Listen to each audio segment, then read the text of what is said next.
Ako po ay tumitindig upang ilagay muli sa unahan ng ating pag-uusap ang issue ng mga manggagawa.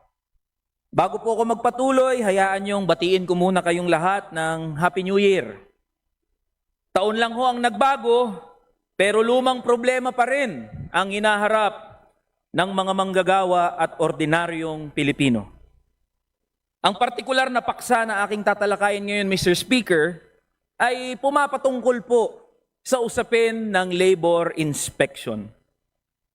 Ang labor inspection ay itinakda ng batas para matiyak na ang mga basic labor standards ay naipapatupad at narerespeto. Maaring sabihin na ito ang depensa ng mga manggagawa laban sa pang-aabuso ng kanilang mga employer o kumpanya. Ngunit, sa aktwal na karanasan, madalas ang mga report bunga ng mga labor inspection ay hindi sumasalamin sa tunay na kalagayan ng mga manggagawa. Madalas na marinig, Mr. Speaker, mula sa mga manggagawa na hindi nauhulugan ng kanilang mga employer ang kanilang government-mandated benefits. Mga benepisyo gaya ng SSS, PhilHealth, Pag-ibig. Palagian din ang reklamo tungkol sa hindi pagbabayad ng tamang sahod.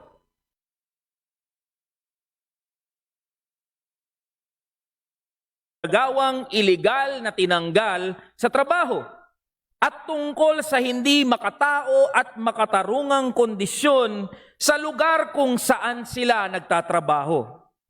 Nariyan din ang mga manggagawang ni hindi man lang nakita o nahawakan ng payslip, nakakuha ng Certificate of Employment at iba pang mga dokumento na dapat namang binibigay ng kanilang mga employer.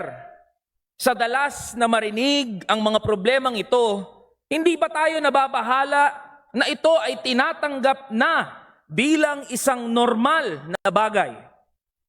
Maaari naman po sanang masolusyonan ang mga problemang ito kung ginagawa lang ng Department of Labor and Employment ang kanyang mandato tungkol sa labor inspection.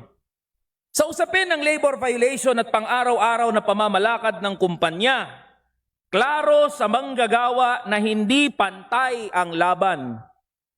Ang management ho, sa napakaraming mga business establishments, ay may mga abogadong de campanilla.